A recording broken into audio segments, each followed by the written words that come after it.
kita dapat berkumpul di Masjid Fathahillah Blok B Tanah Abang guna mengikuti kajian ilmiah, dan alhamdulillah kajian ini diliput ya, dan disiarkan secara langsung oleh Roja TV, dan alhamdulillah bisa dinikmati di seluruh penjuru Nusantara yang insyaallah sedang melihat kita. Tema yang akan dibahas di kesempatan siang hari ini yaitu sifat pedagang yang beruntung, yang akan disampaikan oleh Ustaz Abu Yahya Al-Sawi, hafizahullah taala. Mungkin bagi Anda sekalian sudah tidak asing lagi yang sering menyimak di TV Roja, yang beliau salah satu pengisi dan pengasuh di Roja dan Roja TV. Tak lupa kami mengucapkan terima kasih banyak kepada pengelola Blok B Pasar Tanah Abang ini, yang terkhusus pada para pengurus DKM-nya. Kami ucapkan jazakumullah khairan barakallahu fikum di atas tempat dan waktu yang telah disediakan bagi kami semua mengikuti kajian ini. Dan insyaallah kita akan simak, dan setelah itu kita akan buka sesi interaktif, sesi soal jawab. Seperti biasa, bagi Anda yang ingin bertanya bisa melalui secari kertas ataupun secara langsung ya. Dan mungkin untuk akhwat juga seperti itu. Dan acara kita insyaallah hingga menjelang asar. Baik, kita akan simak bersama ya. Materi yang akan disampaikan dari sifat pedagang yang beruntung oleh Ustaz Abu Yahya Al-Sawi, dan waktu yang telah kami persilakan. Assalamualaikum warahmatullahi wabarakatuh. Alhamdulillah, nahmaduhu wa nasta'inuhu wa nastaghfiruh wa na'udzu billahi min shururi anfusina wa min sayyiati a'malina. Man yahdihillahu fala mudilla lahu wa man yudlil fala hadiya lahu. Asyhadu an la ilaha illallah wahdahu la syarika lah wa asyhadu anna Muhammadan abduhu wa rasuluhu. Qala Allah ta'ala fi kitabihil karim, ya ayyuhalladzina amanu taqullaha haqqa tuqatih wa la tamutunna illa wa antum muslimun, amma ba'd. Ikhwatul Islam, Bapak dan Ibu sekalian, alhamdulillah pada kesempatan siang hari ini kita akan membahas tentang sifat-sifat pedagang yang beruntung. Yang dimaksud beruntung di sini bukan cuma beruntung di dunia, Pak, tapi juga beruntung di akhirat. Ya. Karena tentunya keberuntungan yang paling beruntung adalah ketika kita beruntung di akhirat. Adapun beruntungnya kita di dunia hanya sementara saja. Keberuntungan yang paling beruntung adalah kita masuk surga. Allah berfirman, "Faman zuhziha 'anil nar wa udkhilal jannah faqad faz." Barang siapa yang diselamatkan dari api neraka dan dimasukkan ke surga, maka ia sungguh telah beruntung, telah sukses. Jadi di dunia belum sukses, belum. Walaupun kita punya harta yang banyak, uang yang berlimpah, belum disebut sukses, belum. Karena kita tidak tahu apakah kita akan masuk surga atau neraka. Tapi kalau kita sudah masuk surga, itulah kesuksesan yang hakiki. Maka bagaimana menjadi seorang pedagang yang beruntung? Antum semua ya mungkin di sini pedagang di Tanah Abang ini. Bagaimana menjadi pedagang, akan tetapi dengan kita berdagang kita bisa masuk ke dalam surga Allah Subhanahu wa taala. Yang tentunya surga Allah itu seluas langit dan bumi. Ketahuilah akhwan Islam azakumullah wa iyyakum, sifat yang pertama yang harus dimiliki oleh seorang pedagang adalah al-ikhlas. Ikhlas. Maksudnya ikhlas bagaimana? Saya berdagang maksudnya tidak mengharapkan dunia?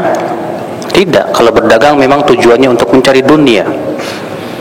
Akan tetapi yang saya maksud ikhlas di sini, Pak, kita berusaha ketika kita mencari duit dengan berdagang ini, niatkan supaya kita bisa mendapatkan pahala dari perdagangan kita.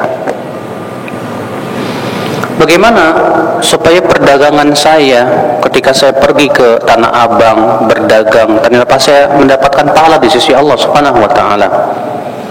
Caranya yaitu dengan niat. Rasulullah SAW sabda, innamal a'malu binniyat wa innamal likulli imri'in ma nawa. Sungguhnya amal itu dengan niat, kata Rasulullah. Kata Ibnu Qudamah berkata, liyukthiril 'abdu min niyatihi, hendaklah seorang hamba memperbanyak niat yang baiknya. Niatkan ketika saya berdagang, yang pertama dalam rangka mencari nafkah yang Allah wajibkan kepada saya. Karena Allah telah membebankan para laki-laki untuk mencari nafkah. Maka kewajiban para laki-laki lah untuk mencari nafkah untuk anak dan istrinya. Ketika bapak pergi dari rumah dan tujuannya untuk mencari nafkah, maka perginya bapak, bahkan dalam perjalanan, bahkan uang yang kita gunakan untuk beli bensin pun, itu menjadi pahala di sisi Allah Subhanahu wa ta'ala. Yang kedua, niatkan ketika kita mencari harta, ya akhwan Islam azakumullah wa yakum, yaitu mempraktekkan perintah Allah mencari rezeki yang halal. Ibnu Abbas berkata, talabul halal jihad. Mencari rezeki yang halal itu termasuk bagian dari jihad. Masya Allah, ketika kita pergi untuk mencari rezeki yang halal dari apa yang Allah halalkan untuk kita, karena sesungguhnya Allah tidak menerima kecuali yang halal. Rasulullah SAW sabda, Inna Allah Ta'ala tayyibun la yaqbalu illa tayyiban. Sesungguhnya Allah itu tayyib dan Allah tidak menerima kecuali yang halal. Maka ketika kita mencari yang halal, berarti kita telah melakukan apa yang diperintahkan oleh Allah Subhanahu wa taala, yaitu mencari rezeki yang halal tersebut. Sehingga ini bernilai pahala di sisi Allah, ya. Bernilai pahala di sisi Allah Subhanahu wa taala, ya akhul Islam azakumullah wa iyyakum. Maka dari itu, akhi, keikhlasan inilah yang insyaallah yang menyebabkan kita, ya, berpikir bagaimana dari perdagangan saya ini saya bisa mendapatkan pahala yang besar di sisi Allah Subhanahu wa taala. Ikhwatul iman, a'azakumullah wa iyyakum.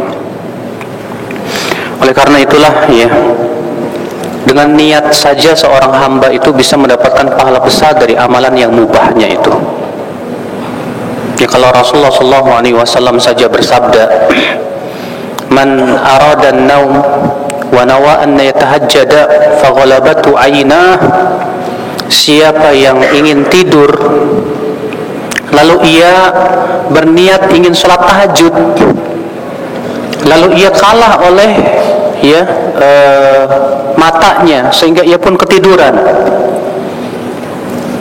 maka Allah tetap tuliskan niat tahajudnya tersebut dan tidurnya menjadi sedekah di sisi Allah Subhanahu wa taala.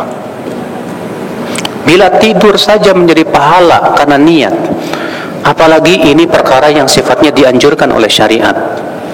Apa itu mencari rezeki yang halal? Maka sungguh ini, ya, pahala yang besar buat kita, buat tentunya bapak-bapak sekalian yang berdagang mencari rezeki yang halal, ya, dengan diberikan pahala yang besar di sisi Allah Subhanahu wa taala.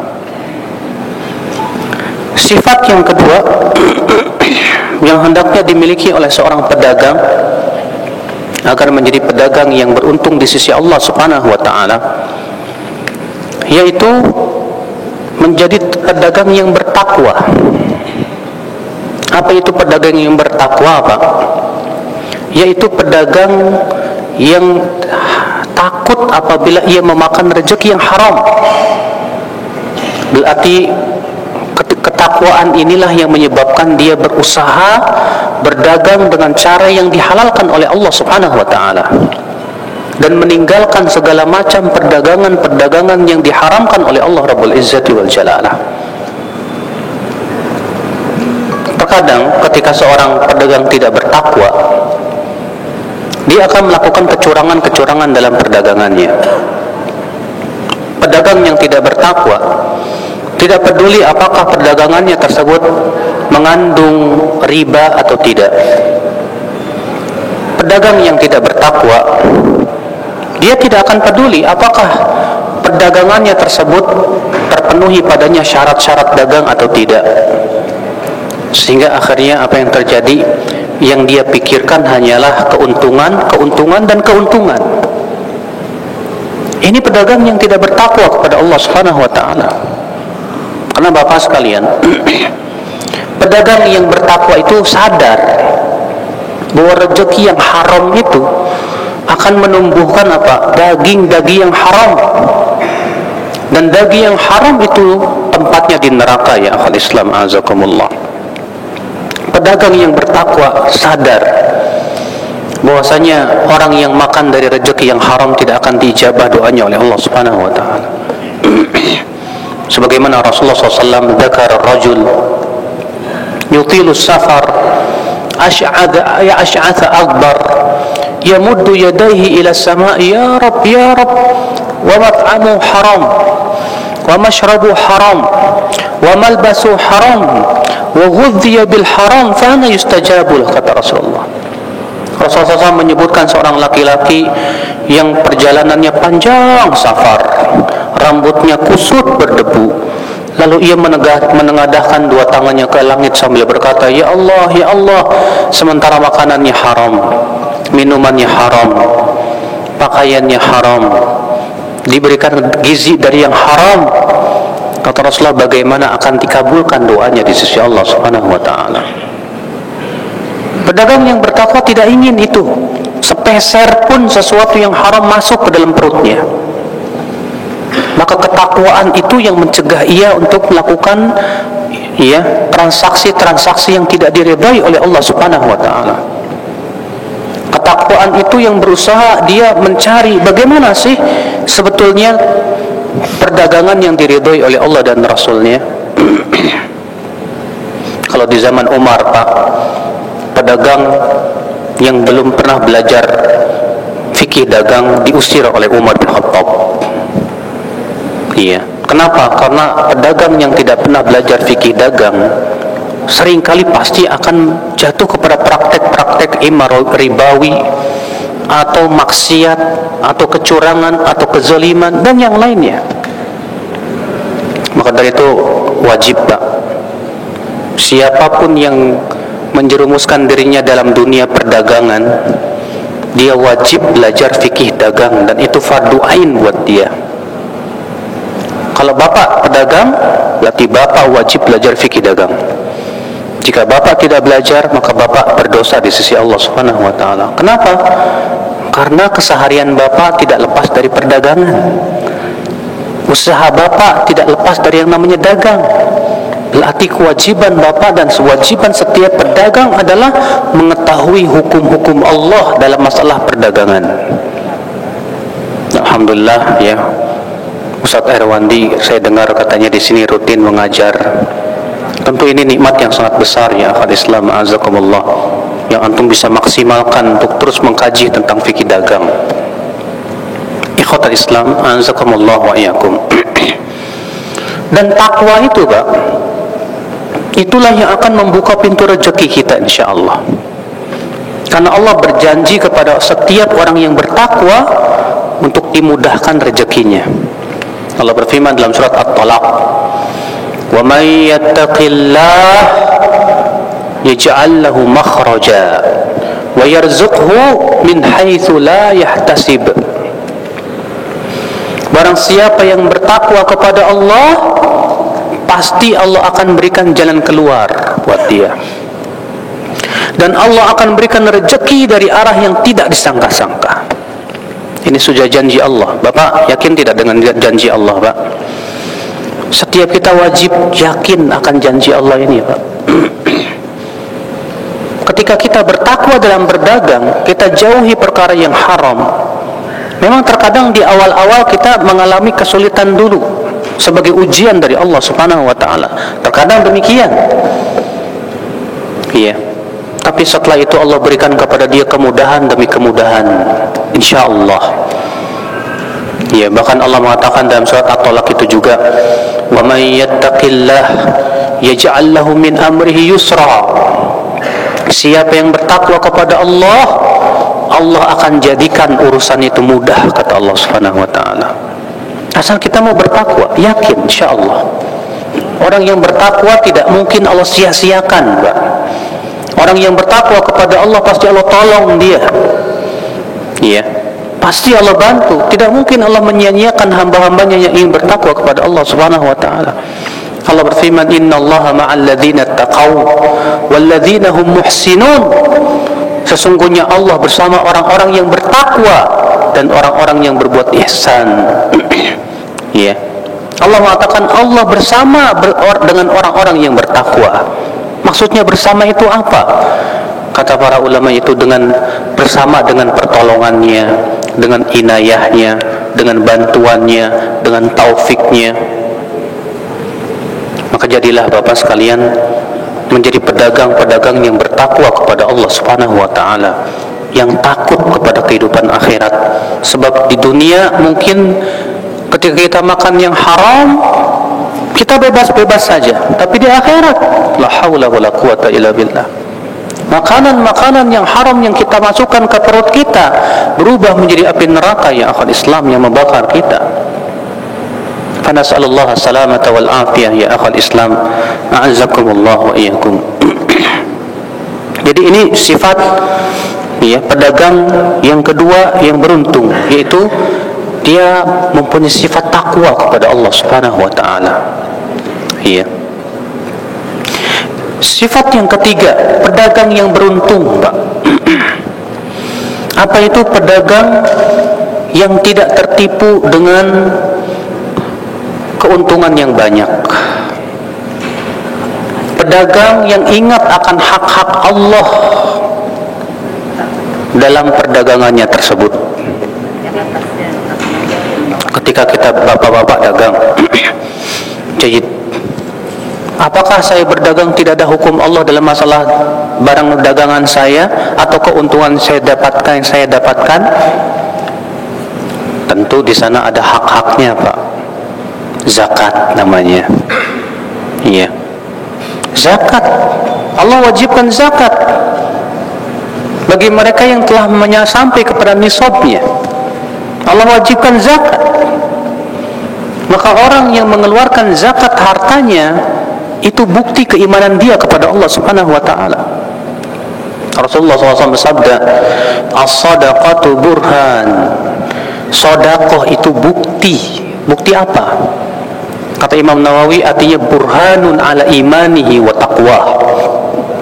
Bukti akan keimanan dan ketakwaan dia kepada Allah Subhanahu wa taala. Jangan lupa, ya, pada setiap harta-harta kita yang telah Allah tentukan harta itu wajib dikeluarkan zakatnya. Maka pedagang yang bertakwa, dia tidak akan tertipu dengan keuntungan yang banyak sehingga ia lupa daratan. Makanya Allah mensifati para sahabat bagaimana? Fihi rijalun la tulhihim tijaratun wala bai'un an dzikrillah. Mereka adalah orang-orang yang tidak dilalaikan oleh jual beli, ya, dari mendirikan sholat, dari berzikir kepada Allah Subhanahu wa taala.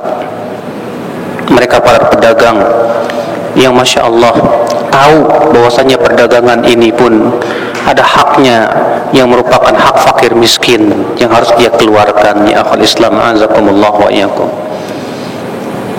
Maka pedagang yang sadar tentang ini, dia akan bertakwa kepada Allah Subhanahu wa taala. Dan itulah Bapak sekalian sebab berkeberkahan harta dia insyaallah. Kenapa? Ketika kita mengeluarkan zakat perdagangan, ketika kita mengeluarkan zakat ya, dari keuntungan-keuntungan dari harta kita, maka hakikatnya Bapak sekalian zakat itu memberkahi harta kita. Jangan kita anggap sedekah itu mengurangi harta, jangan sekali-kali. Nabi SAW mengatakan apa Pak? wala tunqisu shadaqatun min mal. Sedekah tak akan pernah mengurangi harta sama sekali. Bapak tahu tidak Pak, di antara nama Allah itu Asy-Syakur. Asy-Syakur itu artinya yang maha berterima kasih. Allah itu sangat berterima kasih kepada hamba-hambanya yang mau menaatinya. Maka Allah berikan pahala yang melimpah ruah. Orang yang bersedekah, Allah menyebutkan dia sudah meminjamkan hartanya kepada Allah Subhanahu wa taala. Allah berfirman, "In tuqridullaha qardan hasanah yudha'ifhu lakum wa yaghfir lakum." Jika kamu meminjamkan kepada Allah dengan pinjaman yang baik, Allah akan lipat gandakan untuk kalian pahalanya dan Allah akan ampuni dosanya.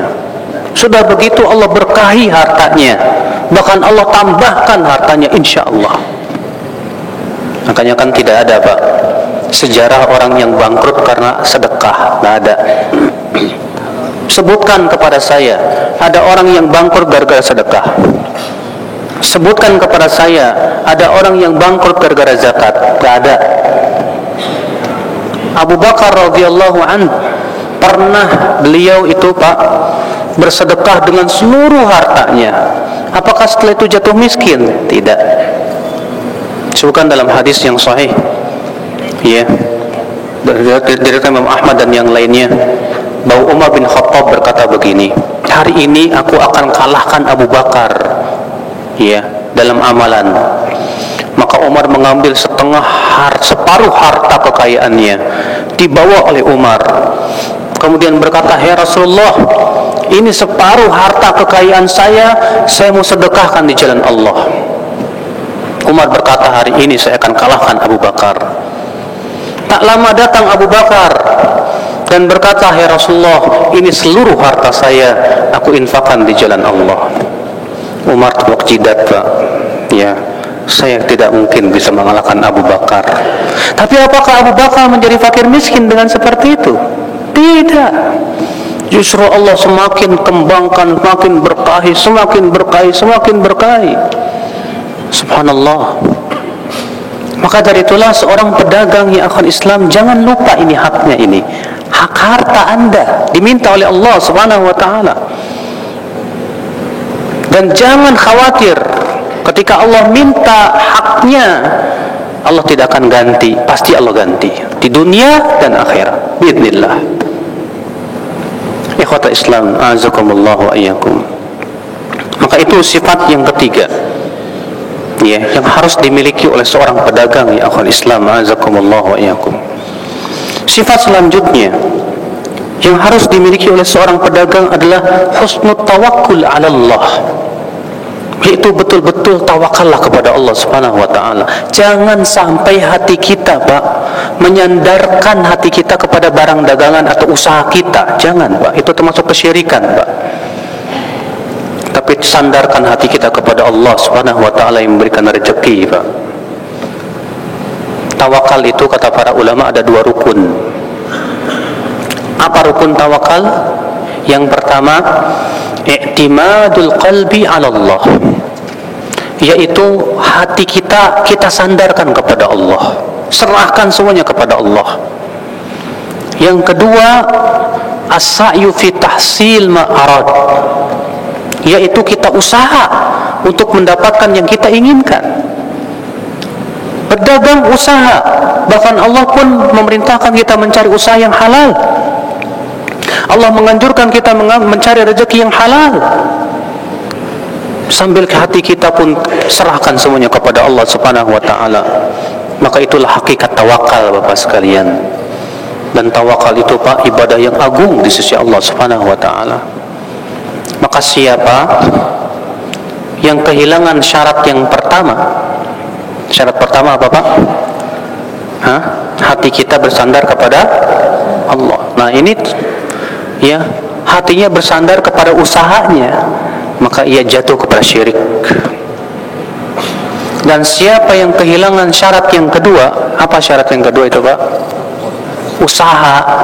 Ya, saya sih bersandar saja sama Allah, tapi nggak mau usaha, berarti dia pemalas. Itu bukan tawakal namanya, ya akhwal Islam, azakumullah wa iyyakum.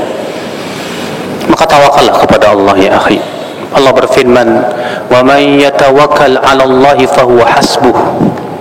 Barang siapa yang bertawakal kepada Allah, maka Allah cukupkan ia. Ini sudah janji Allah, Pak. Bahwa siapapun yang bertawakal kepada Allah, Allah pasti cukupkan ia. Imam At-Tirmidzi meriwayatkan dari hadis Umar bin Khattab radhiyallahu anhu bahwa Rasulullah sallallahu alaihi wasallam bersabda, "Lau annakum tatawakkaluna 'ala Allahi haqqa tawakkulihi, la razaqakum kama yarzuqut tayr, taghdu khimasan wa taruhu bitanan." Kalaulah kalian benar-benar bertawakal kepada Allah, pasti Allah akan berikan rezeki kepada kalian seperti Allah memberikan rezeki kepada burung. Burung itu di waktu pagi pergi dalam keadaan temboloknya kosong, Pak. Dan di waktu sore kembali dalam keadaan temboloknya penuh. Bapak punya ayam? Coba Bapak perhatikan ayam Bapak. Pagi-pagi keluar dari sarangnya, pergi dia entah kemana. Modalnya apa, Pak? Dia bukan sarjana ekonomi, bukan. Gak pernah juga sekolah perekonomian. Dia juga gak pernah belajar fisika, matematika. Dia gak pernah juga belajar tentang ilmu-ilmu dunia. Yang dia miliki hanya cakar sama paruh.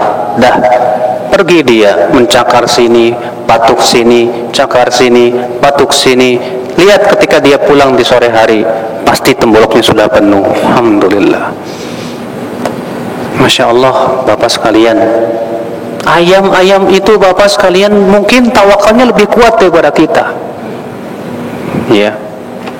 Maka dari itu, ikhwatul Islam, azakumullah wa iyyakum, kita jangan khawatir. Kalau kita tawakal kepada Allah Subhanahu wa taala, yakin Allah akan pasti cukupkan kita insyaallah biidznillah. Bahkan akhi, semakin kuat tawakal seorang hamba kepada Allah, itu yang menyebabkan dia akan masuk surga tanpa hisab dan adab. Imam Bukhari dan Muslim meriwayatkan bahwasanya Rasulullah SAW sabda, apa kata Rasulullah? "Uridat alayyal umam."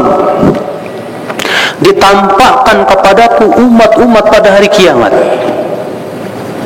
"Fara'aitu nabiyyan ma'ahu ruhaitun." Aku melihat ada nabi yang diikuti suatu kaum. "Wa nabiyyan ma'ahu rajulun wa rajulan." Ada lagi nabi yang diikuti satu dan dua orang. "Wa nabiyyan laisa ma'ahu ahadun." Ada lagi nabi yang tidak memiliki pengikut sama sekali. "Idh uridat alayya sawadul azim," kata Rasulullah. Tiba-tiba diperlihatkan kepadaku jumlah yang besar. "Fadhanantu annahu ummati." Aku mengira itu umatku. "Faqila li," lalu dikatakan kepadaku, kata Rasulullah, "Innaha Musa wa qaumuh." Itu Musa dan kaumnya. "Thumma uridat alayya sawadul azim." Kemudian ditampakkan lagi kepadaku jumlah lain yang lebih besar. Kemudian dikatakan kepadaku, itu umatmu hai Muhammad, dan di dalam umatmu ada 70.000 orang yang masuk surga tanpa hisab dan adab. Subhanallah. Kemudian para sahabat bertanya, "Ya Rasulullah, siapa mereka yang bisa masuk surga tanpa hisab dan adab itu, ya Rasulullah? Ini luar biasa sekali." Maka Nabi bersabda apa, Pak? "Humul ladzina la yastarqun wa la yaktawun wa la yatatayyarun wa ala rabbihim yatawakkalun." Mereka orang-orang yang tidak minta diruqyah dan tidak berobat dengan cara kai, yaitu besi yang dipanaskan, dan tidak menganggap sial dengan burung, dan mereka hanya bertawakal kepada Allah Subhanahu wa taala saja.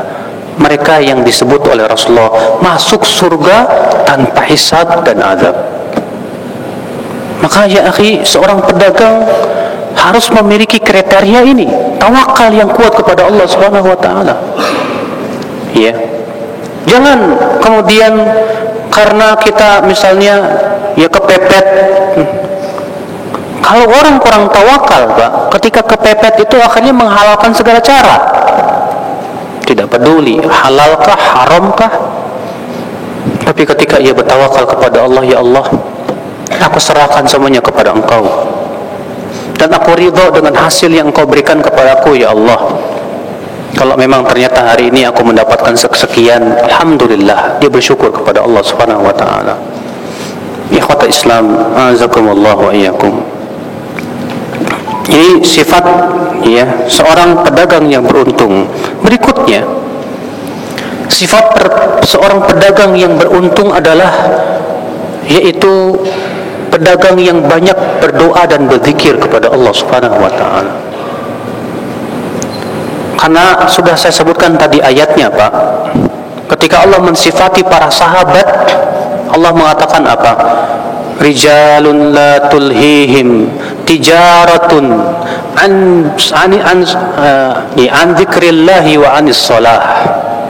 Mereka itu orang-orang yang tidak dilalaikan oleh perdagangan, dari berzikir kepada Allah dan dari salat. Bapak tahu tidak, Pak? Para sahabat itu banyak yang jadi pedagang, Pak. Abu Bakar pedagang bukan? Utsman pedagang bukan? Pedagang. Iya. Abdurrahman bin Auf, beliau ini konglomeratnya sahabat ini. Sahabat yang paling kaya raya ini Abdurrahman bin Auf, Pak. Pedagang beliau juga. Rata-rata sahabat yang berdagang itu rata-rata kaya raya, Pak. Iya. Subhanallah, tapi subhanallah, walaupun mereka berdagang, tapi zikir mereka luar biasa. Perdagangan tidak membuat mereka lalai dari zikir kepada Allah. Perdagangan tidak membuat lalai mereka dari salat. Tidak, Masya Allah. Makanya beruntunglah antum ketika antum berdagang terdengar azan hayya 'alas shalah, segera antum pergi ke masjid ya untuk mendirikan salat. Berarti antum masuk dalam ayat ini. Mereka orang-orang yang tidak dilalaikan oleh perdagangan dari salat, dari berzikir kepada Allah Subhanahu wa taala. Masya Allah, ikhwatul Islam, azakumullah wa iyyakum. Iya. Karena terkadang, Pak, apabila pedagang tidak banyak berzikir, lisannya akan mudah nantinya untuk berdusta. Tapi ketika pedagang itu selalu berzikir kepada Allah, lisannya tidak akan terbiasa berdusta dalam perdagangannya. Kadang-kadang ya Masya Allah, Pak, ya ada pedagang yang begitu mudahnya berdusta. Ya, demi Allah ini segini, padahal enggak. Ya, jangan sampai Bapak berdusta bertepatan di waktu asar, Pak. Karena ada hadisnya loh, Pak. Hadis itu dari Bukhari dan Muslim, bahwa Nabi sallallahu alaihi wasallam bersabda, "Thalathatun la yukallimuhumullah wa la yanzuru ilaihim wa la yuzakkihim wa lahum adzabun alim."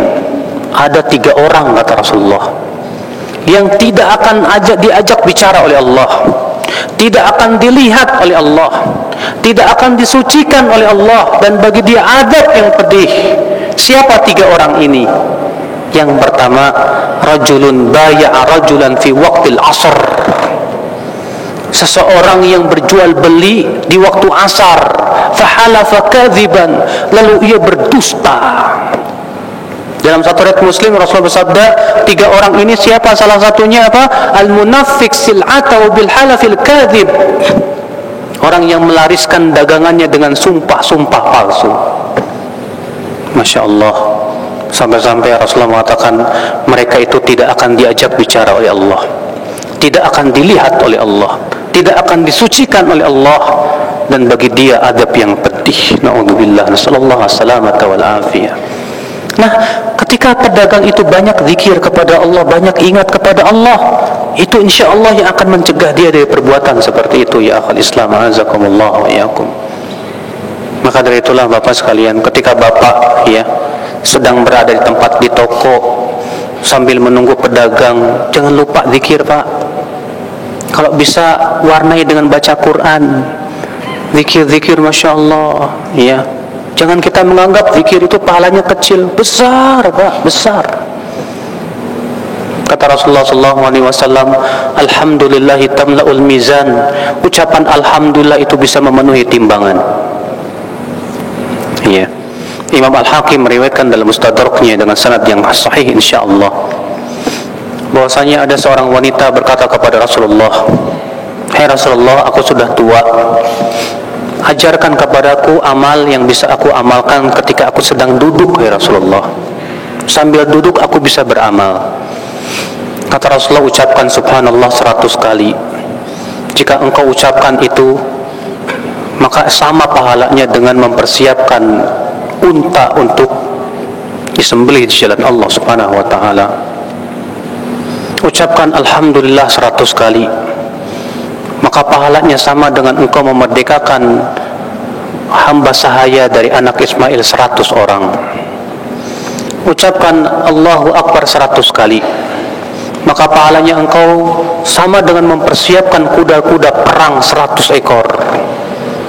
Dan ucapkan, kata Rasulullah SAW, la ilaha illallah 100 kali, itu memenuhi langit dan bumi. Masya Allah, alhamdulillah. Pernahkah Bapak di tempat dagangan Bapak, ya sibuk, ya sambil menunggu ini Bapak sibukkan dengan baca buku atau zikir atau yang lainnya? Ya terkadang kan kalau kita nggak banyak berzikir Pak, di pasar itu tahu sendiri godaannya besar Pak, ya. Maka dari itulah ya Rasulullah SAW mensifati tentang pasar itu apa Pak? Ya, seburuk-buruknya tempat di muka bumi, pasar kan? Ya Rasulullah pernah ditanya, hai Rasulullah, tempat yang paling dicintai oleh Allah apa? Masjid. Tempat yang paling tidak suka oleh Allah apa? Pasar. Ya, kenapa? Karena di pasar itu ya terkadang kita dapati pedagang-pedagang yang tidak bertakwa kepada Allah, wanita-wanita yang masya Allah ya terkadang tidak bertakwa kepada Allah Subhanahu wa taala, dan yang lainnya. Akhul Islam, azakumullah wa iyyakum. Ini sifat ya seorang pedagang yang beruntung, yaitu perdagangan tersebut tidak melalaikan ia dari zikir kepada Allah. Perdagangan tersebut tidak melalaikan ia dari menegakkan salat 5 waktu. Ya. Kemudian sifat berikutnya ya akhul Islam, azakumullah wa iyyakum, ya, yang harus dimiliki oleh seorang pedagang agar ia menjadi pedagang yang beruntung. Apa itu ya akhi? Yaitu dia berusaha untuk mempelajari fikih dagang. Sudah saya sebutkan tadi sebagian, ya. Dia harus belajar tentang fikih dagang. Bapak tahu tidak Pak? Ilmu agama itu bertingkat-tingkat Pak. Ilmu agama itu bertingkat-tingkat. Ada yang sifatnya fardu ain, ada yang fardu kifayah, ada yang sunnah, ada juga yang ya di bawah itu. Yang fardu ain itu yang seperti apa Pak? Imam Ahmad mengatakan ilmu yang sifatnya fardu ain adalah yang pertama, ilmu yang keimanan tidak akan sempurna kecuali dengan ilmu tersebut. Keimanan tidak akan sempurna kecuali dengan ilmu tersebut. Apa itu? Rukun iman. Iman kepada Allah, malaikatnya, kitab-kitab, terus para rasul, terus hari akhirat, qada dan qadar. Dan ini ilmu yang paling mulia. Yang kedua, kata Imam Ahmad, yang wajib dipelajari oleh setiap muslim, yaitu perkara-perkara yang setiap harinya kita tidak lepas darinya. Setiap hari pasti kita melakukannya. Seperti apa? Sholat, berwudu. Kalau Bapak pedagang, berarti Bapak wajib belajar dagang. Kenapa? Karena setiap hari Bapak pergi ke pasar. Iya. Maka yang setiap hari kita tidak lepas darinya wajib dipelajari oleh kita. Wajib Bapak sekalian, ikhwatul Islam, azakumullah wa iyyakum. Ikhwatul Islam, azakumullah wa iyyakum. Maka pelajarilah Bapak Ya, tentang yang pertama yang paling harus kita pelajari adalah tentang tauhidullah jalla wa ala. Keimanan kita kepada Allah. Ya, apa hak-hak Allah yang harus dilaksanakan oleh setiap hamba, harus kita pelajari. Kemudian setelah itu kita belajar hal-hal yang lainnya yang penting, ya, agar kita tidak menjadi orang-orang yang ketika Allah tanya pada hari kiamat, "Hai fulan, kenapa kamu tidak belajar? Kenapa kamu tidak tahu?" Apa jawaban Bapak di hadapan Allah nanti? Ketika Bapak ditanya oleh Allah pada hari kiamat, "Kenapa kamu tidak belajar fikih dagang padahal kamu berdagang?" Sekarang silahkan Bapak jawab di dunia sebelum nanti di akhirat. Ya, kalau begitu semua kita wajib. Alhamdulillah Ustadz ada, alhamdulillah. Fasilitas banyak, alhamdulillah. Kalau di zaman dahulu apa yang namanya menuntut ilmu itu, ya Allah, ya harus berjalan kaki berbulan-bulan, naik unta sebulan. Sekarang masya Allah, Bapak, ya, kalau zaman dulu ada unta, sekarang ada kijang. Ya, kalau di sana zaman dulu pakai kuda, ya kudanya kaki 4. Sekarang kudanya juga kaki 4, tapi mereknya Mitsubishi. Ya, masya Allah, alhamdulillah. Allah berikan kepada kita kemudahan, Bapak sekalian. Tapi kemudahan ini emangnya nggak bakal ditanya oleh Allah? Bahkan kemudahan-kemudahan yang ada di zaman sekarang ini menyebabkan kita takut loh. Ketika Allah tanya, "Kenapa kamu tidak menuntut ilmu? Bukankah aku sudah memudahkan transportasi semuanya?" Tambah kita nggak bisa jawab, Pak. Allah musta'an wal itiklan. Ikhwatul iman, azakumullah wa iyyakum. Kemudian ya akhal Islam, azakumullah, sifat pedagang yang lainnya yang hendaknya dimiliki oleh seorang pedagang yang beruntung, yaitu perhatikanlah sunnah-sunnah Rasul sallallahu alaihi wasallam. Perhatikan sunnah-sunnah Rasul sallallahu alaihi wasallam, baik dalam perdagangan, baik di dalam adab-adabnya, baik di dalam ya akhlaknya, baik di dalam kesehariannya, pakaiannya. Perhatikan sunnah Rasul sallallahu alaihi wasallam. Contoh sunnah Rasul, contohnya apa, Pak? Ya, di antara sunnah Rasulullah menganjurkan kalau masuk pasar baca doa. Sekarang saya mau tanya nih, Bapak nih tiap hari masuk pasar nih, Pak. Doa masuk pasar apa, Pak? Hah? Kok diem? Tiap hari masuk pasar, nggak tahu? Waduh, Pak, sayang sekali. Siapa yang hafal? Hah? Kok diem? Silakan, Pak.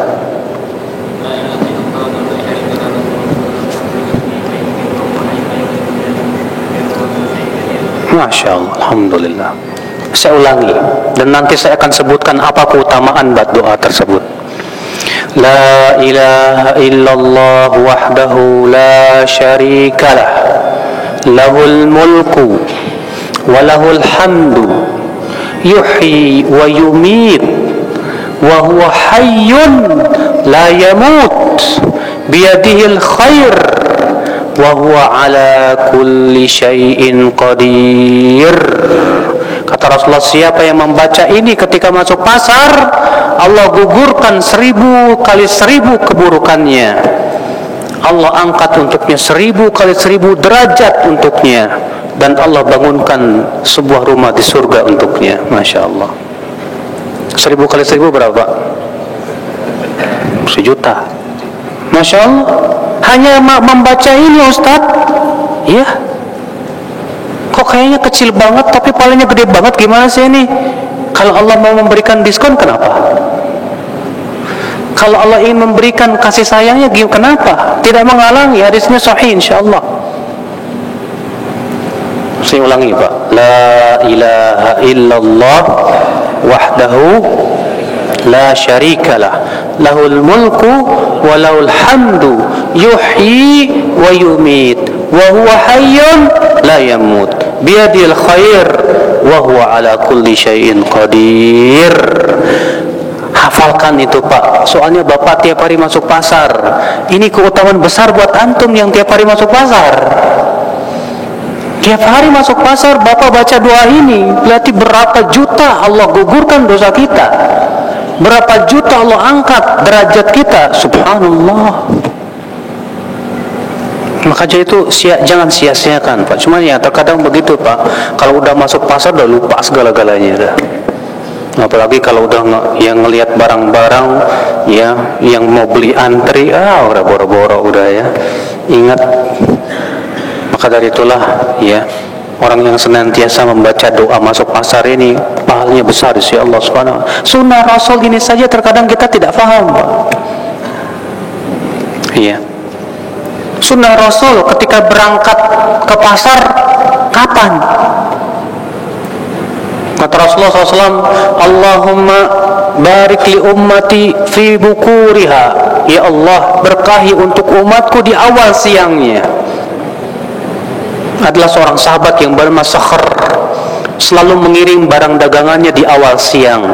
Maka ia jadi berkah hartanya dan kaya raya. Maka dari itu Pak, pedagang itu Pak, nggak layak Pak pagi-pagi tidur. Iya.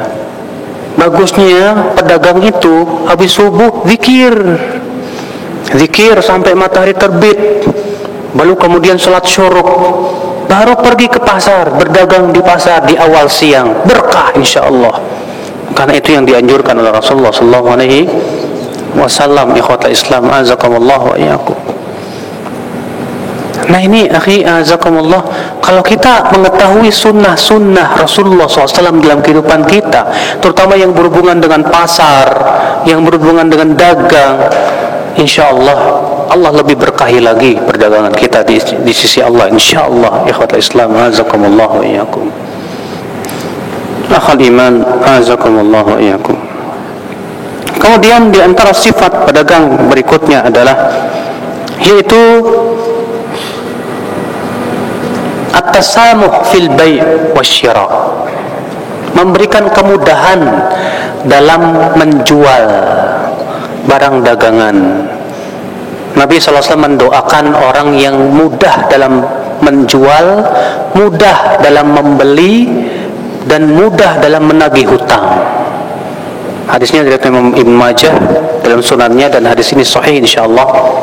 Rasulullah bersabda, ya rahimallahu abdan samhan idza ba'a wa samhan idza ishtara wa samhan idza iqtada. Semoga Allah merahmati seorang hamba yang mudah ketika menjual, mudah ketika membeli, mudah ketika menagih hutang.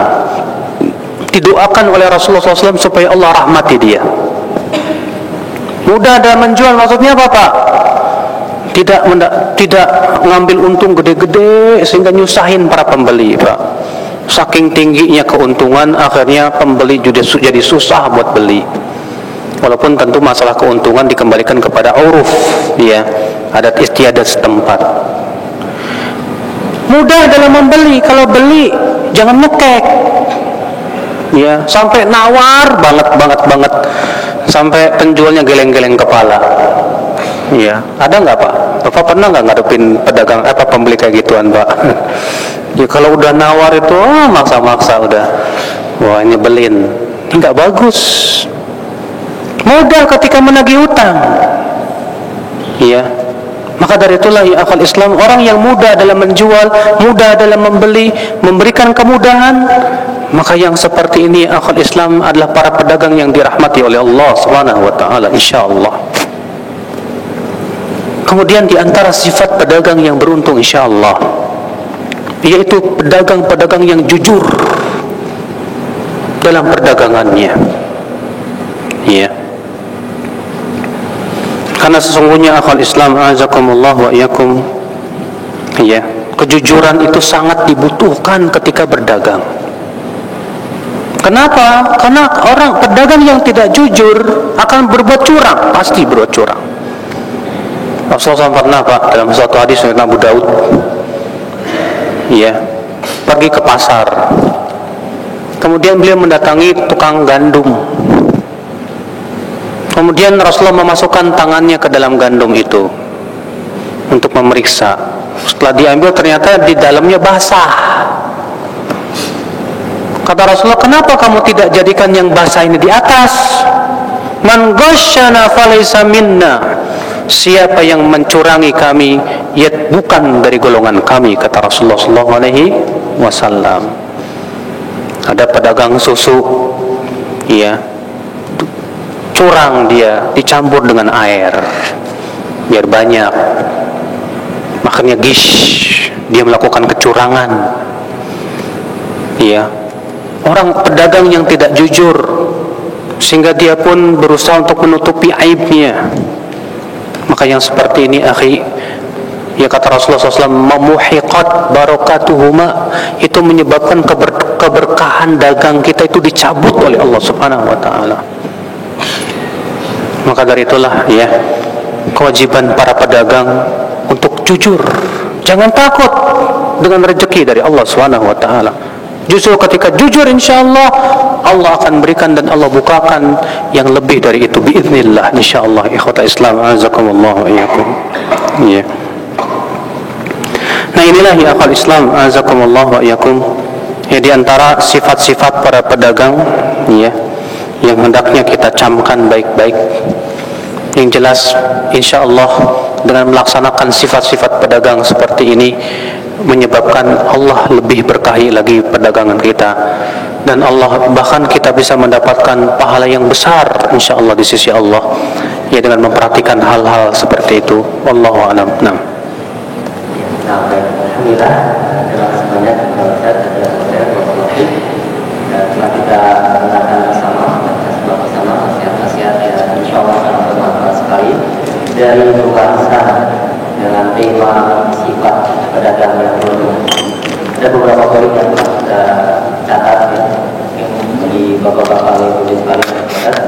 Kita ada 8 sifat pedagang yang telah dijelaskan oleh Ustaz, sifat pedagang yang beruntung, dan mudah-mudahan sedikit kita dapat mempraktikkan sifat-sifat tersebut di perdagangan kita, ya, harian kita. Baik, untuk selanjutnya kita akan buka soal jawab. Jadi bagi Anda yang ingin bertanya langsung atau bertanya dari tempat, silakan bisa disampaikan, ya, dititipkan di estafet, atau bertanya langsung silakan, ada mic bawah. Jadi ada mic bawahnya. mudah-mudahan nggak ada yang nanya. Ya, pertama kita akan berikan dulu untuk ikhwan, ya, 3 ikhwan dan 3 untuk akhwat. Sekarang tadi yang pertama sudah ada di depan tadi yang menunjuk tangan. Sambil menunggu mic, bagaimana? Ada? Mungkin langsung saja, tidak mengapa. Waalaikumsalam warahmatullahi wabarakatuh. Tadi di perkataan Bapak tadi nampak dari nampak dengan jadi setiap punya seperti Bapak tadi katakan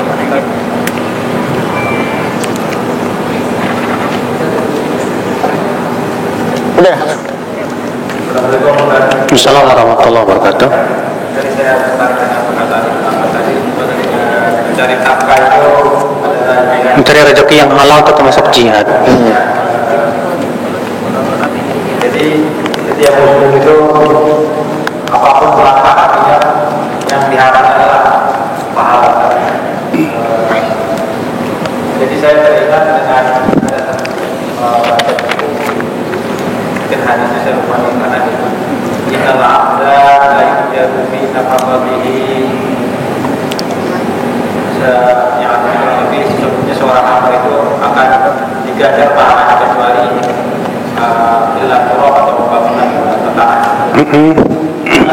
Ya, saya jadi pertanyaan saya adalah, nah kita kan sudah berikan semuanya karena hari kita berikan untuk rumah apa masih ingat kita dari nafkah itu. Jadi pertanyaannya kecuali rumah karena itu kan kita beli tanah, jadi istilahnya jadi nggak ada sebenarnya di dalam hadis itu tidak ada manfaatnya. Iya. Iya. Pertanyaan yang bagus. Mungkin pertanyaannya berkisar tentang makna hadis itu ya. Ya, bahwa semua yang kita infakkan diberikan pahala kecuali untuk seperti yang tadi sebutkan, yaitu tanah, bangunan. Ini apabila melebihi kebutuhan, kata para ulama. Misal, Bapak sudah bangun rumah buat anak dan istri. Kewajiban Bapak ketika kita bangun rumah untuk anak dan istri dengan niat untuk melindungi mereka, menutup aurat mereka dan yang lain, dapat pahala insyaAllah dengan niat tersebut. Nah, yang jadi masalah adalah ketika misalnya ada bagian-bagian bangunan yang kita bangun sebetulnya nggak ada manfaatnya. Contohnya bikin gapura depan rumah. Ini sebetulnya tidak ada manfaatnya. Ada sebuah hadis yang diriwayatkan oleh Imam Abu Daud, ya, Imam Ahmad juga, dan disebutkan oleh Al-Hafidz Al-Mundhiri dalam kitab At-Targhib wa Tarhib dan disahihkan oleh Syekh Al-Albani rahimahullah, bahwasanya Rasulullah SAW pernah berjalan lalu melihat rumah seorang sahabat. Di depannya itu ada gapura dan ada kubahnya. Maka Rasulullah SAW bersabda, ini milik siapa? Kata para sahabat, ini milik fulan bin fulan ya Rasulullah. Kata Rasulullah, sesungguhnya hal-hal seperti ini akan menjadi kebinasaan untuk pelakunya. Maka kemudian ya Rasulullah bertemu dengan orang pemilik tersebut. Rasulullah tidak mau menegur dia, sehingga sahabat-sahabat ini bingung, kok Rasulullah nggak menegur dia, ya, bahkan ucapan salam pun nggak dibalas sama Rasulullah, bingung. Akhirnya dikabarkan kepada dia, tadi Rasulullah melewati rumah kamu dan melihat di depan rumah kamu itu ada gapura dan kubah, ya, dan Rasulullah mengatakan bahwa seperti ini kebinasaan untuk ya pelakunya. Langsung dihancurkan oleh sahabat itu. Sampai demikian. Nah, seperti ini yang wallahu alam yang dimaksud hadis tersebut. Adapun kalau kita membangun rumah yang itu memang sesuai dengan kebutuhan dan tujuannya adalah untuk menutupi aurat anak dan yang lain, insyaallah berpahala di sisi Allah Subhanahu wa taala.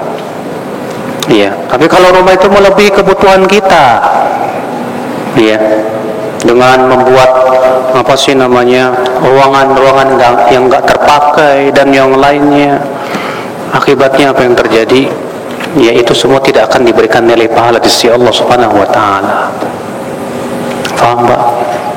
Tanahnya, kalau misalkan kita punya tanah, ada berapa tanah bidang tanah? Kalau kita punya tanah dan kita tidak garap, tidak berpahala. Bahkan di zaman Umar memaksa mereka yang punya tanah tapi tidak digarap untuk dijual atau diserahkan ke Baitul Mal. Di zaman Umar. Iya. Kenapa? Karena di dalam Islam itu, Pak, ajas manfaat itu harus, ya, semua harus bisa bermanfaat. Termasuk tanah. Kita punya tanah harus dimanfaatkan untuk kepentingan kaum muslimin atau untuk ya diri kita. Maka kalau antum punya tanah, udah dia biarin aja begitu, nggak ada manfaatnya, Pak. Pertama itu menambah berat hisab pada hari kiamat. Yang kedua, nggak berpahala sama sekali. Dan coba kalau antum punya tanah, antum berpikir apa yang bisa saya manfaatkan dari tanah saja ini. Iya. Kalau misalnya antum bangunkan sebuah rumah, ya rumahnya niatnya untuk fakir miskin, ya, atau niatnya untuk para anak yatim, atau untuk persinggahan musafir, atau yang lainnya manfaat. Alhamdulillah, masya Allah. Paham, Pak? Baik. Cukup ya? Iya, baik. Terima kasih banyak untuk yang bertanya, dan jawabannya juga mudah-mudahan bermanfaat. Dan yang kedua, silahkan. Tadi sebelah sana ada? Iya, silahkan. Assalamualaikum warahmatullahi wabarakatuh. Waalaikumsalam. Pakai mic-nya, Pak? Ini bukan mic-nya. Itu mic ke kamera. Oh, kamera. Ya. Siapa namanya, Pak? Silakan disebut dulu. Pertanyaan. Assalamualaikum warahmatullahi wabarakatuh. Muhammad Arifin, masya Allah. Blok B. Masya Allah. Sebelum saya mendapat pelajaran, saya datang muslimah itu, saya niatnya menghibur pembeli dengan lagu Dugem. Apa dugem, Pak? Tapi ada masukan pelajaran ini kurang baik. Terus saya coba dengan lagu Islami atau zikir, masukan pedagang yang pandai dengan istilahnya dalam kesibukan berzikir. Tapi ada pendapat yang bilang kalau lagu-lagu itu dilarang, lagu yang Islami itu dilarang. Yang Islami seperti apa? Tak maaf, kayak mengetel puji, katanya lebih baik terusan. Tapi niat saya biar jaga, mungkin pembeli jadi ingat mati. Ada niat saya, tapi ada pendapat yang ini tolong dijelaskan lagu apa, memang lagu nggak boleh atau bagaimana Pak? Baik. Assalamualaikum warahmatullahi wabarakatuh. Para ulama berbeda pendapat setelah mereka semua sepakat bahwa yang namanya musik itu diharamkan dalam syariat. Semua ulama sepakat boleh kecuali satu ulama saja yang bernama Ibnu Hazm Al-Andalusi. Beliau saja yang membolehkan, tapi pendapat beliau sangat lemah karena bertabrakan dengan dalil-dalil yang banyak dan ijma para ulama sebelumnya. Adapun tentang masalah nyanyian, terjadi perselisihan para ulama antara yang membolehkan, memakruhkan dan mengharamkan. Yang paling keras madhab dalam masalah nyanyian Abu Hanifah. Beliau madhabnya haram. Bahkan beliau mengatakan orang yang suka bernyanyi itu fasik dan tidak diterima persaksiannya. Yang tengah-tengah Imam Malik, beliau mengatakan makruh. Sedangkan Imam Syafi'i mengatakan boleh, tapi dengan syarat dua. Syarat yang pertama, tidak mengandung kata-kata yang maksiat. Yang kedua, tidak boleh memperbanyak atau tidak boleh sering-sering. Berdasarkan hadis, la an yumla batnu ahadikum qayhan wa sadidan, lebih baik perut seseorang itu dipenuhi oleh nanah dan darah daripada dipenuhi oleh nyanyian, syair-syair. Itu menunjukkan bahwa tidak boleh sering-sering. Maka kalau syarat ini tidak dipenuhi, kata Imam Syafi'i, tidak boleh. Berarti atas pendapat yang paling ringan adalah mazhab Imam Syafi'i rahimahullah. Boleh membolehkan, tapi dipenuhi dua syaratnya itu. Syarat yang pertama, tidak diiringi musik, ya, tidak ada maksiat isi-isinya itu, tapi isinya memang nasihat, kematian dan yang lain. Yang kedua, jangan terlalu diseringkan, sekali-kali aja, supaya tidak memalingkan kita dari zikir dan baca Al-Quran. Karena menyanyi itu tidak berpahala sama sekali, Pak. Sedangkan yang berpahala itu berzikir, membaca Al-Quran. Maka dari itu, Pak, ya, kalau saya boleh usulkan, ya, Bapak gantilah dengan misalnya ceramah agama, biar penjual juga ngedengerin misalnya. Atau misalnya Bapak rekam sendiri, subhanallah, alhamdulillah, la ilaha illallah, Allahu akbar.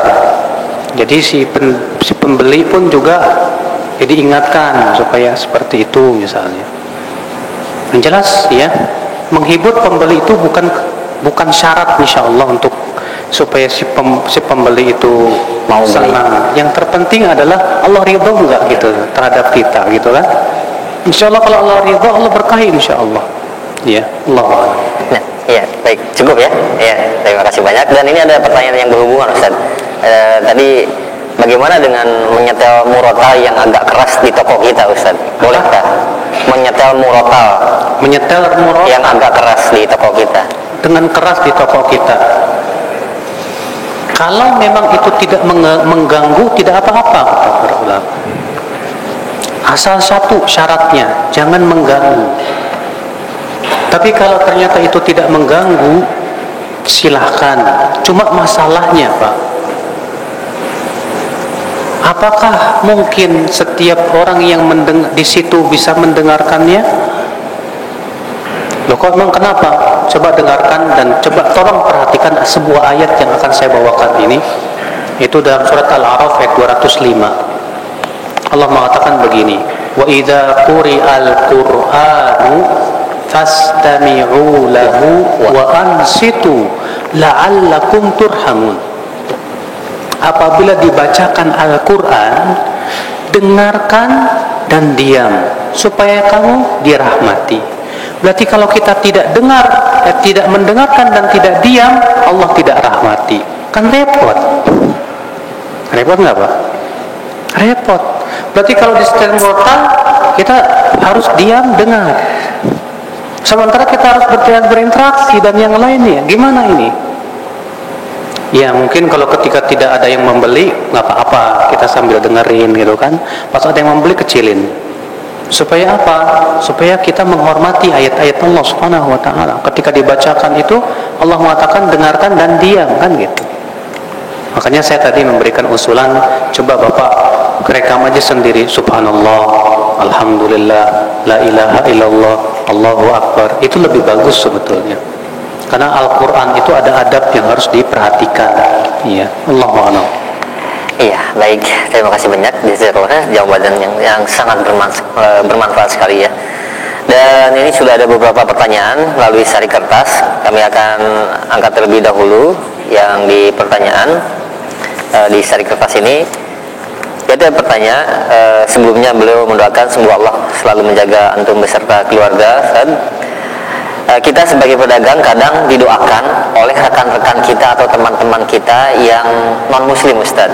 Misalkan mereka berkata semoga sukses selalu atau mudah-mudahan rezekinya selalu bertambah dan lain-lain. Nah, dari ungkapan-ungkapan seperti itu bolehkah kita mengaminkan kalimat dari orang-orang non-muslim tersebut Ustaz? Ataukah kita lakukan kalau misalkan kita bolehkah untuk demikian juga kamu gitu membalasnya? Iya. Apabila kita didoakan oleh non-muslim, semoga ya rezeki kamu luas, dagangan kamu laris, bolehkah kita ucapkan amin? Boleh. Karena amin itu hakikatnya adalah mempunyai mana ya Allah kabulkan. Maka ketika dia mengatakan begitu, kita katakan ya Allah kabulkan. Iya. Loh, dia kan yang berdoa non-muslim. Betul.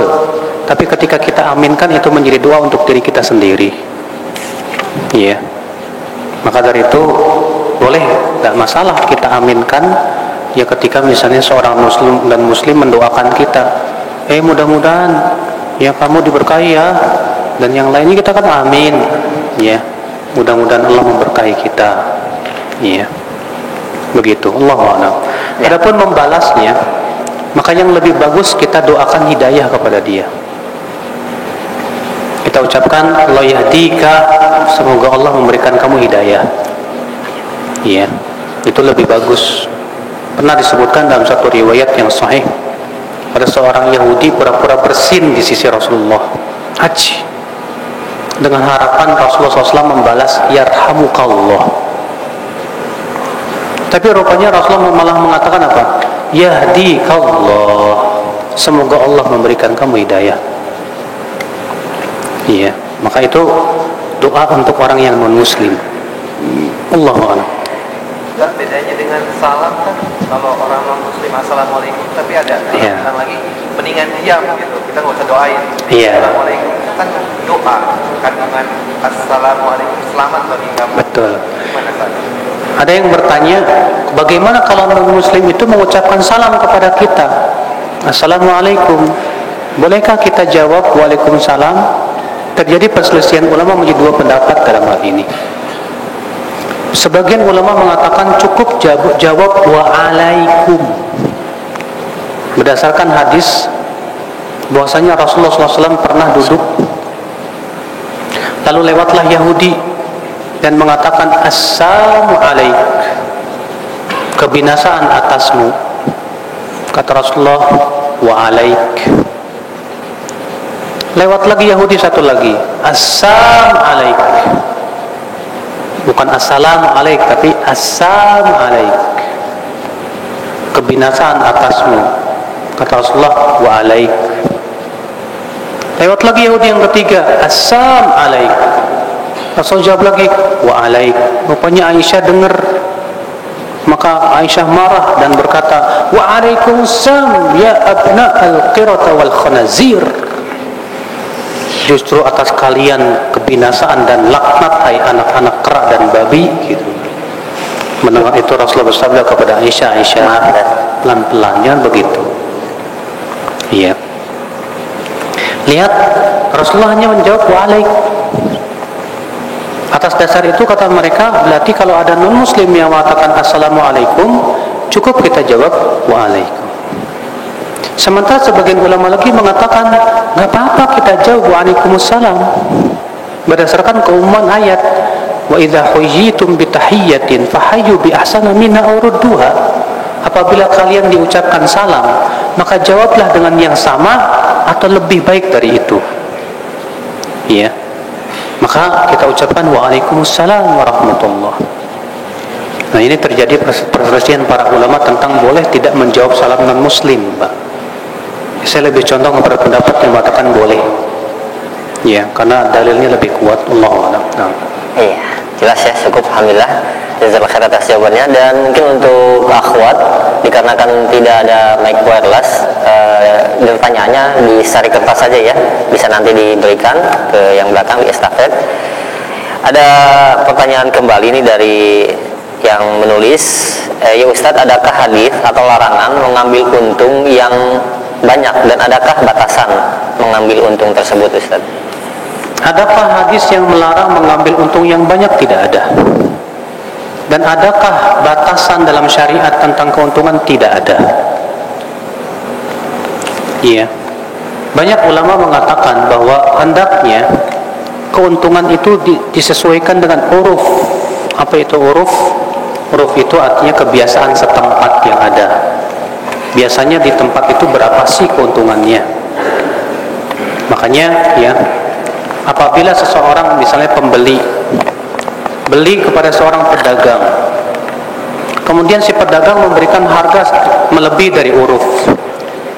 Setelah selesai dia berdagang, dia pulang, ternyata setelah ditanya sebetulnya secara kebiasaan tuh harganya sekian, sementara ini lebih tinggi. Maka kata para ulama, dia punya hak untuk ya mengembalikan lagi. Disebut dengan khiyar ghaban, ketertipuan. Maka dia datang dan berkata, "Pak, ya, kok Bapak mahal banget sih? Ya, yang saya ketahui ini, yang setelah saya tanya-tanya kebiasaan cuma sekian, kok cuma Bapak mahal banget." Maka kata para ulama, kalau dia misalnya datang lagi ke si pedagang dan minta apa namanya, ya, itu boleh. Kenapa? Karena dia masalah dalam hal ini sudah tertipu. Maka dari itu uruf atau kebiasaan bisa jadikan patokan. Dan ini sesuai dengan kaidah usul fikih yang mengatakan sesuatu yang tidak ada batasan dalam syariat, maka batasan itu dikembalikan kepada uruf, kebiasaan. Ya, bagaimana kebiasaan di situ?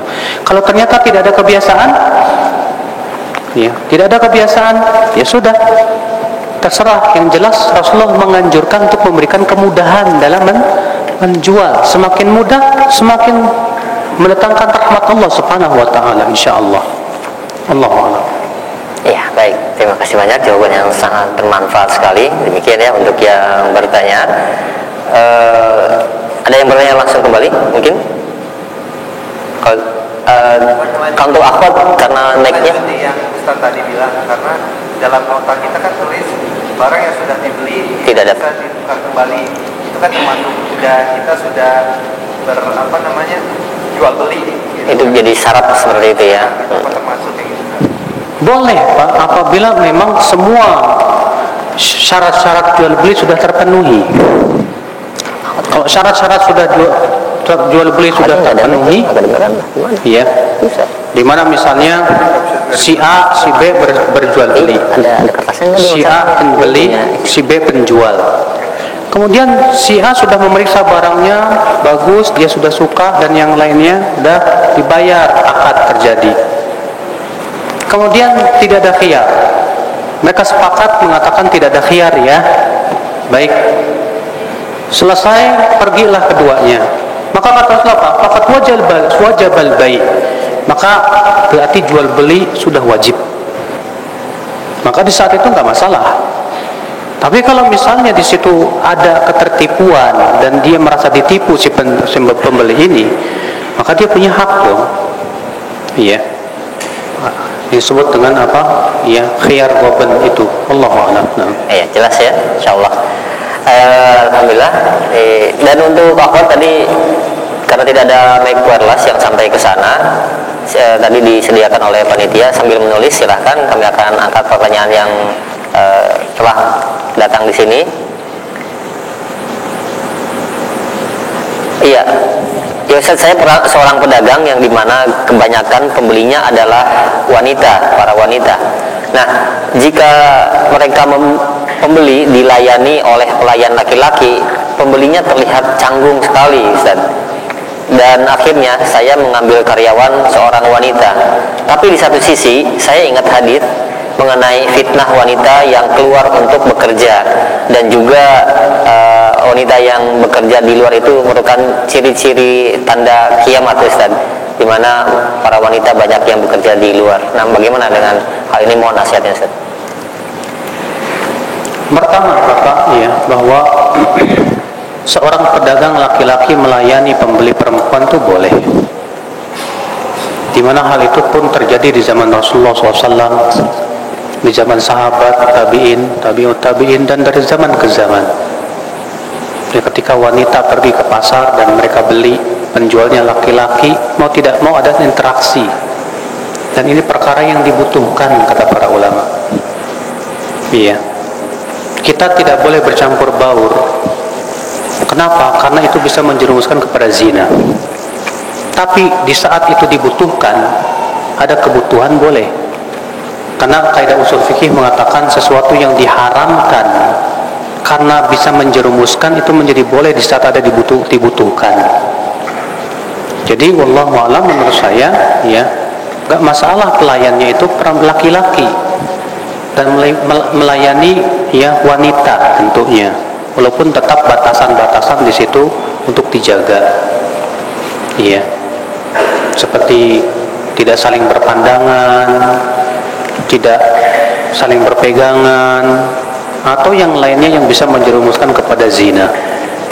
Wallahu a'lam. Iya. Baik, terima kasih banyak jazakumullah atas jawaban Al-Ustaz. Dan ini selanjutnya ada pertanyaan kembali dari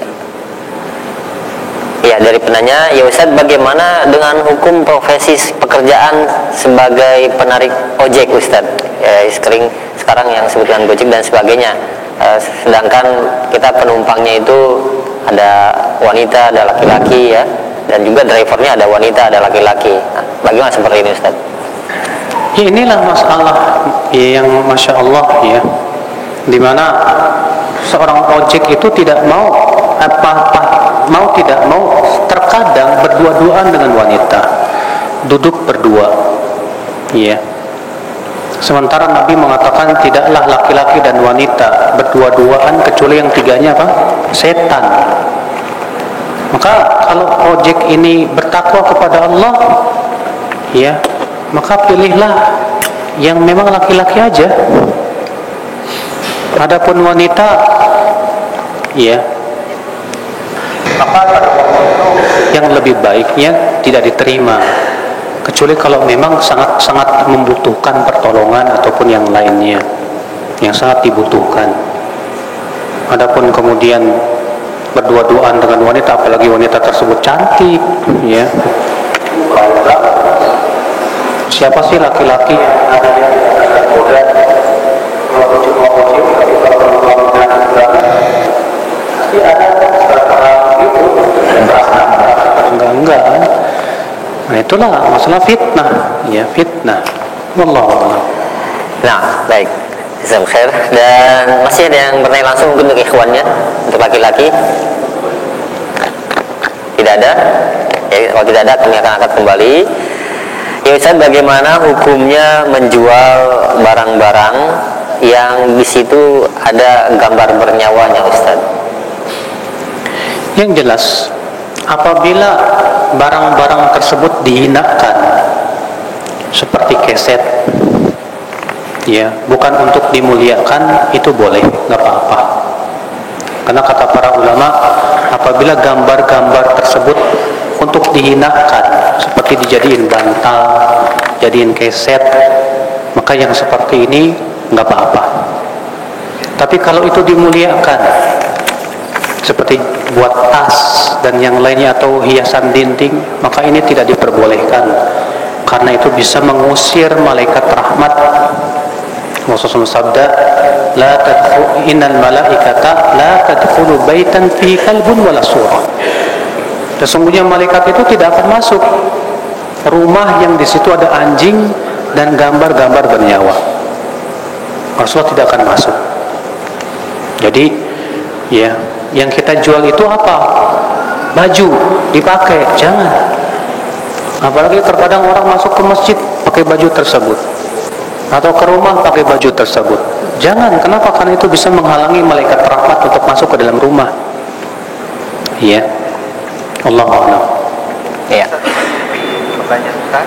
Iya. Kalau jadi orang sekarang pedagang bajunya kan kaos bergambar ya ada orang, terus ada juga itu gimana Ustaz? Terus satu lagi saya Pedagang.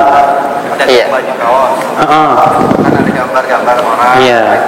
Terus satu lagi Ustaz, patung seperti apa yang nggak boleh? Katanya patung kan mereka nggak maunya Patung. patung. Kalau sekarang kan patung manikin namanya berbody, tapi ada juga orang cuma ditutup wajahnya doang pakai Patung untuk pakaian ya. alien bilangnya nggak ada wajah. Terus batasan patung seperti apa yang boleh atau maksudnya nggak boleh Ustaz?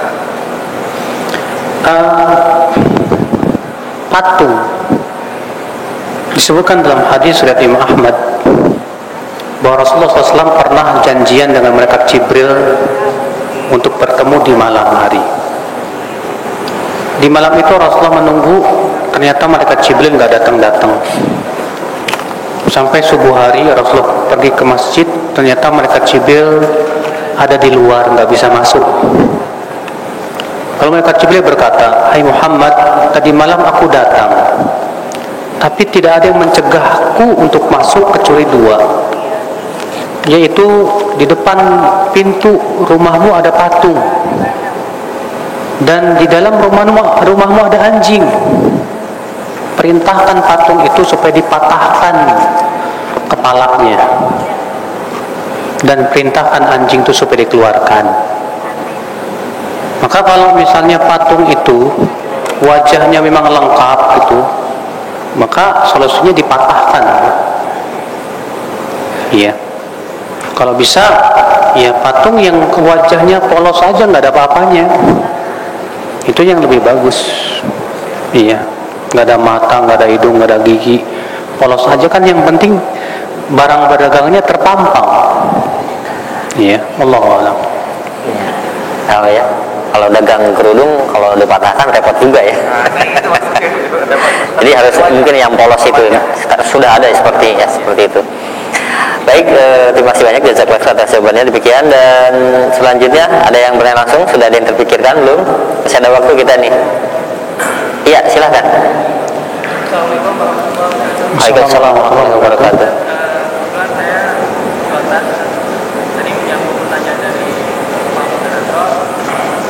Gambar-gambar yang seperti superhero kayak ini animasi lagi selama ada kepalanya, matanya, hidungnya, telinganya, seperti halnya makhluk, tidak boleh. Kebetulan terkadang ada pembeli itu dia kado ulang tahun. Apa itu? Kado ulang tahun. Hah? Untuk kado ulang tahun. Untuk kado ulang tahun. Jadi kita tahunya pada saat transaksi gitu. Nah ini bagaimana menyikapinya? Bolehkah menjual kado ulang tahun? Baiknya antum tanya ke Dr. Erwandi aja. Karena masalah-masalah mendetail seperti ini ya. Iya, cukup ya, nanti bisa ditanyakan di kajian selanjutnya, insyaallah bersama Ustaz Dr. Erwandi ya, jika sempat insyaallah. Ada lagi? Tidak ada ya, kami akan angkat pertanyaan di catatan kecil ini. Ini ada pertanyaan dari akhwat, tapi tadi sudah dijawab ya, batasan mengambil keuntungan. Nanti mungkin yang tadi tertinggal bisa disimak rekaman ulangnya ya di Raja TV atau di Radio Roja. Yaitu ada pertanyaan, ya Ustadz, apakah menggunakan kata insya Allah pada saat menawarkan barang masuk ke dalam sumpah? Ustadz, mohon penjelasannya. Menawarkan barang maksudnya gimana? Menawarkan barang dengan kata insya Allah, apakah masuk ke dalam sumpah? Menawarkan barang ke pembeli, Iya. atau menjanjikan barang? Di sini pertanyaannya menawarkan. Kalau sebatas menawarkan, Pak, ini saya punya barang begini, ya itu tidak termasuk janji sama sekali. Ya. Tapi kalau menjanjikan barang, ya, dengan mengatakan besok barangnya ada, insya Allah, maka itu berarti janji. Iya, kata insya Allah termasuk janji. Lusa barangnya ada, insya Allah, berarti itu janji, berarti harus ditepati. Tapi kalau sebatas menawarkan, ini saya punya barang begini, itu sama sekali tidak termasuk janji. Allah. Iya, baik. Terima kasih banyak atas jawabannya. Dan selanjutnya dia ada pertanyaan. Angkat Mas. Kira-kira angkat. Bolehkah berdagang kebaya yang pada umumnya kebaya itu bahannya menerawang? Kalau ternyata bahannya, pertama, kebaya itu tidak memenuhi pakaian syariat. Pertama, bahannya tipis, itu tidak memenuhi syariat. Yang kedua, tidak lebar. Ya, kebaya itu biasanya pas-pasan dengan badan. Itu pun juga tidak sesuai dengan syariat. Maka pakaian-pakaian yang tidak sesuai dengan syariat tidak boleh dijual. Dan kebaya pastinya seringnya dipakainya di luar, untuk ke kondangan dan yang lainnya. Maka dari itu, ya, semua pakaian yang tidak sesuai dengan aturan-aturan syariat, maka tidak boleh diperjualbelikan.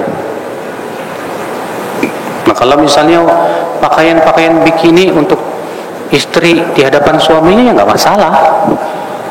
Atau lingerie gitu kan, ya, untuk berhias seorang istri di depan suaminya, ya nggak apa-apa. Ya, sepertinya pedagang kebaya harus banting setir nih. Ya, baik, jazakallahu khair atas jawaban Al-Ustaz. Ya, ini ada pertanyaan kembali. Sarung saja, ya Ustaz, apa yang dimaksud dengan menjual satu barang dengan dua harga? Terjadi perselisihan para ulama, apa yang dimaksud dengan menjual ya satu barang dengan dua harga, yaitu bai'ataini fi bai'ah. Pendapat yang paling kuat yaitu pendapat jumhur ulama, bahwa yang dimaksud bai'ataini fi bai'ah yaitu dalam satu akad ada dua akad, dan kemudian tidak ditentukan mana yang dipilih. Misal si A mau beli rumah atau mobil dari si B. Si B berkata, "Bapak mau cash atau mau kredit? Mau tempo atau mau cash?" Kemudian kedua-duanya berpisah dalam keadaan tidak ditentukan mana yang akan diambil. Ini yang tidak boleh kata para ulama. Karena berarti dia ada dua akad yang belum jelas di situ. Tapi kalau ketika ia berakad,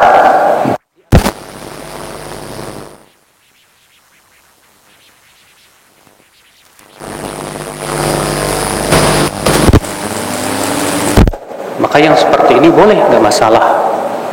Iya.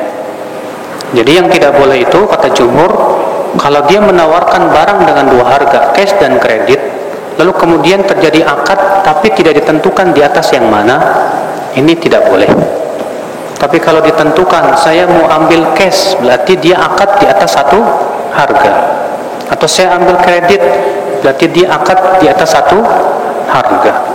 Maka yang seperti ini boleh dari pendapat jumhur ulama, dan itu yang dibela oleh Ibnu Qayyim rahimahullah ya dalam kitab Zadul Ma'ad. Ya, Allah a'lam. Nah, ya, baik, jazakallahu khair atas jawabannya. Yang mudah-mudahan dapat difahami untuk yang bertanya. Di sini ada satu pertanyaan terakhir. Jika ada tidak pertanyaan kembali ya, dan asarnya sekarang agak maju, sekitar jam 3 kurang 10 ya. Ada pertanyaan, ya Ustadz, tadi disebutkan bahwa yang diwajibkan bagi para pedagang yaitu berilmu mengenai perdagangan. Nah, apakah yang diwajibkan berilmu tersebut juga hanya pedagang saja? Bagaimana dengan pembeli? Nah, di mana pembeli juga banyak yang berdusta, Ustadz. Seperti contoh kemarin saya beli di sana segini, padahal tidak seperti itu Ustadz keadaannya. Iya. Tentunya pembeli pun wajib belajar untuk fikih bagaimana membeli. Harus, dan sudah saya sebutkan tadi, setiap ilmu yang setiap harinya kita tidak lepas darinya, perkara-perkara tersebut, maka wajib dipelajari. Harus. Jual beli tidak lepas dari hidup kita, Pak. Ibu-ibu terutama seringkali pergi ke pasar ya, beli. Maka dia harus belajar apa sih adab-adab pembeli, bagaimana hukum-hukum Allah dalam hal jual beli. Supaya apa? Supaya kita tidak terjerumus kepada perkara yang diharamkan, namun sesuai dengan kebutuhan. Ya, kalau pembeli tidak mungkin dia hanya sebatas mempelajari tentang hal-hal yang sifatnya dibutuhkan di saat membeli. Si penjual pelajari juga yang betul-betul memang dia butuhkan dari fikih dagang yang sedang dia lakukan tersebut. Iya, Allahu a'lam. Sudah habis ya. Baik, saya kira cukup. Mudah-mudahan yang saya sampaikan bermanfaat Bapak sekalian. Yang benar semuanya dari Allah, dan yang salah antara dari kekurangan ilmu saya. Subhanallah bihamdika, asyhadu an la ilaha illa anta, astaghfiruka wa atubu ilaik. Wassalamualaikum warahmatullahi wabarakatuh. Waalaikumsalam warahmatullahi wabarakatuh. Ya, tentunya kami ucapkan sekali lagi kepada narasumber kita yang Ustaz Abu Yahya Abdul Salam, terima kasih banyak atas waktu yang telah diluangkannya. Jazakallahu khairan, barakallahu fiik. Semoga diberkahi pertemuan kita di kesempatan siang